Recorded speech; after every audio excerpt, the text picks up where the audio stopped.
completely naked and they just are like washing blood off of you.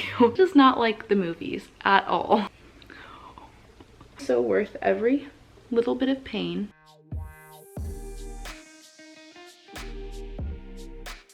Hi guys, welcome to today's video. As you can probably tell from the title, we are going to be talking about all things childbirth. I just had my second baby almost 2 weeks ago. It'll be 2 weeks tomorrow. And he's actually right here on the couch next to me sleeping in the DockATot. So if you hear any little squeaky noises, that's him. Today I'm going to be telling you guys all of the labor and delivery secrets, the things that people don't talk about.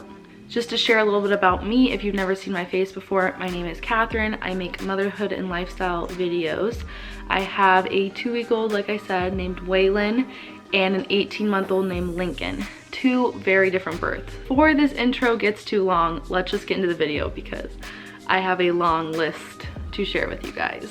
The first thing that they don't tell you about childbirth is how many people are going to be down in your business. Obviously, you've been pregnant for 9 months, you've had your cervix checked probably at some point before you go into labor. I always feel awkward during those. I just try to act natural, but I never have been super comfortable with them. Once you're in labor though, you honestly just don't even care anymore. At one point during Waylon's birth, I had like 15 doctors in the room because his heart rate kept dropping and they were really concerned, and they were moving me to all different types of positions. And mind you, I'm having terrible contractions. I'm totally like within myself, just breathing, having my eyes closed, just trying to get through the contractions. At one point they literally had me on all fours to see if that would help, and my butt was just like out in the air, like literally nothing covering me at all. But I didn't even care because I was in so much pain and I just wanted to get the baby out. The other thing about this, after the baby's born, the nurse usually walks you into the bathroom, they try to have you pee, and then they spray you down with a water bottle completely naked, and they just are like washing blood off of you. It's not just during labor that everybody is looking at your business, it's afterwards too. The next thing that they don't tell you about labor and delivery is that you can't eat. I would recommend is if you're just in early labor, if you are not having to breathe through your contractions yet, just stay home, don't go to the hospital. With Waylon, I was induced, so I was there for hours before anything even started happening. I had the monitors attached to me, and those straps that they put across your belly are super itchy and uncomfortable. And so I just had to sit through that with nothing to eat. They gave me Jello and chicken broth. You can have clear liquids, but other than that, you can't eat anything. I think the little man is getting a little feisty. This is Mr. Waylon. I'm gonna hang out for the rest of the video. The third thing that they don't tell you about labor and delivery is that it is not like the movies at all. And I'm not only talking about the dramatic water breaking and then rushing to the hospital, bam, your baby's out. I'm also talking about afterwards. So after the baby's born in movies, the doctor hands you this cute little baby that's already nice and clean, and then they're like, oh, congratulations. And the husband and wife just cuddle their cute little baby, and the doctor walks out of the room and everything's flowers and happiness. And that is not what happens in real life. In real life, the baby comes out covered in crap, and the nurses and doctors usually lay them on your chest and they wipe them off while you kind of get some skin to skin time, but then they're taken away to be weighed, measured, and make sure that they're breathing. And while your baby is over there on the scale with the nurses and usually your husband, you are getting your belly pushed on, and you have to still push out the placenta, and sometimes you're gonna get stitches if you tore. Worst part is definitely the nurses pushing on your belly, and they're pushing on your belly to try to see how much blood you're losing. I have actually heard people tell me that the pushing on their belly part was actually more painful than the actual labor in childbirth. To be completely honest, the reason people don't talk about that is because you have your baby, you're happy, you got the baby out, and you're just so happy to meet them, and you don't even care about that. Probably a month, maybe even just a couple weeks after your baby's born, you already forgot all that pain and you're ready to do it again because it was so worth it. Even though I am telling you guys all of the gross and funny things about childbirth, I would still do it again. Some of the stuff, yeah, it sucks. But look at this. Look at this little babe. Come on. What's the matter? Oh, look at that little baby yawn. He is really feisty. I might have to feed him while I finish filming this video. Waylon is having a little snack. This is just real life as a breastfeeding mom. The next thing that people don't really talk about is that your epidural might not work. With both of my boys, I did get the epidural. Lincoln, I got it pretty early on. I honestly was just scared of the pain. I didn't know what it was gonna feel like, and I figured I might as well get it early.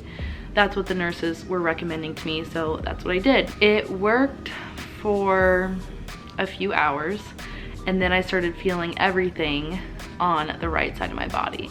And mind you, I was 8 centimeters dilated. They had to actually come and do a second epidural because I had already gone through getting the epidural, so I wanted it to work. With Waylon, they gave me the epidural, and I had been doing really good with my contractions. The reason I got the epidural was because they thought they were going to have to do an emergency C-section on me, and they said if the epidural wasn't in place, then I'd have to go under general, and then Adam couldn't even be in the room, and I wouldn't be aware of the baby being born because I would be under. So they recommended an epidural just in case. The epidural, I was about 7 centimeters dilated, and the pain actually got worse after the epidural. They came in and they gave me a second dose, and then they actually gave me a dose of something even stronger. I'm not even sure what it was, but I could not move my legs. With a normal epidural, your legs are numb, but you can still control them a little bit. Whatever they gave me, I couldn't move. Like, I could not control my legs.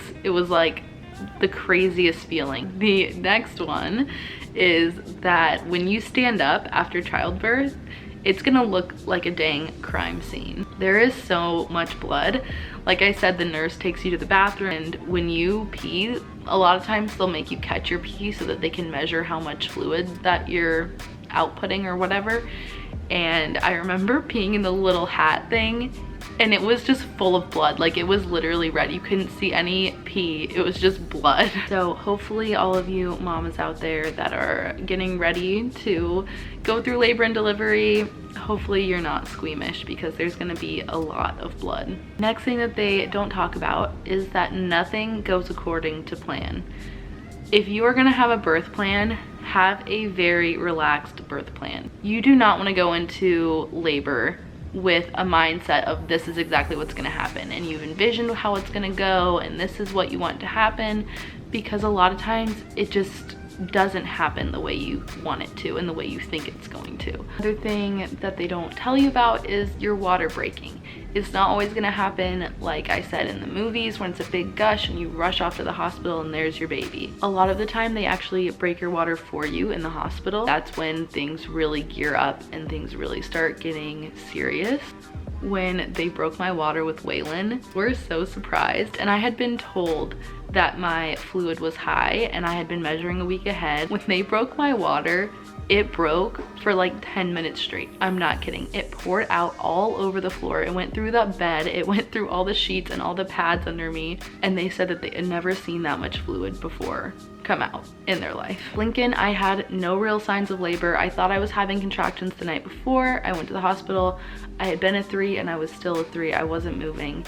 And so I went back home and I went to sleep. And at 4 a.m. my water broke and I literally heard it pop. I cleaned it up and got dressed and we went straight to the hospital, and I wasn't even having contractions yet. I was in labor for over 20 hours after that. Every baby is different, every pregnancy is different, every labor and delivery is different. I wrote down some of the differences between Lincoln's and Waylon's births. Again, like I said, my water broke before labor, before I even felt contractions. I only felt my contractions in my back and my hips. Felt that pressure when I needed to push very strongly. Probably from 8 centimeters up to 10 centimeters, I felt that intense pressure. With Waylon, I felt absolutely nothing. Literally had to come in and tell me, okay, I just checked you, you're 10 centimeters and it's time to push. With Lincoln, I felt that ring of fire when he was coming out, when his head is just like pushing up against you. Freaking burns. With Waylon, I legitimately felt nothing when I pushed him out. It didn't hurt at all and I didn't tear at all. Lincoln, I tore, and the postpartum recovery with a tear is completely different than if you don't tear. Let's just say it's much harder. I also had a harder time postpartum with Lincoln, although it was still relatively an easy transition. I had never breastfed before and I didn't really know what I was doing, and I definitely had a harder time getting him latching. With Waylon, he latched right away, and I know that I kind of knew what I was doing, but I think it was also that it was just natural. Again, I pushed for about 30 to 40 minutes. With Waylon, I pushed less than 5 minutes. Every pregnancy is different. Believe me when I tell you that. The next thing that nobody talks about is that you are going to feel like Superwoman afterwards. A lot of people complain about labor and delivery and they talk about things that were hard about it. And I honestly think that all of that goes away so quickly, and then you have this amazing baby and you feel so empowered. Going through most of my birth with Waylon unmedicated, I felt like I had done such a good job and I was so proud of myself. My body was made to do this, and when you finally get that baby out and they're on your chest, you feel amazing. The next thing that no one talks about is prodromal labor. You can have prodromal labor for days or even weeks before your baby is born. Prodromal labor is that labor that comes and goes. It's not exactly Braxton Hicks because it is painful. When you're at the end of pregnancy, you're waiting, you're literally on baby watch. Every little pain you feel, you start timing it, whatever, and you're like, the baby's coming tonight, the baby's coming tonight. Yeah, I did that for 2 weeks. Next thing that nobody talks about is how swollen you're gonna be after your baby's born. Everyone talks about how swollen you get during pregnancy, your feet are huge, blah, blah, blah. But after the baby's born, it gets way worse before it gets better. My feet were so big with both pregnancies, and I had to adjust my shoes. I literally had to adjust the buckles so that they were bigger so that my feet could fit in them for the ride home from the hospital. All completely normal. It's just all of your water leaving your body, all the extra fluids leaving your body, and it tends to go down to your feet. So your feet are probably gonna feel it the most. The last thing that they don't tell you is how amazing it feels when they lay that baby on your chest. And some people might talk about that. I hope people talk about that. You feel so much relief because you finally got that baby out. You did all the hard work that you needed to do, and now you just get to relax. This little sleepy dude. He is my favorite thing. Him and Lincoln are my 2 favorite dudes in the whole world, and obviously Adam. So worth every little bit of pain. So if you are pregnant and you know you're going through labor soon, I hope I laid it all out there for you. And you're gonna be holding one of these little dudes, and it's the best thing in the whole world. Thank you guys so much for watching, and I'll see you in the next one.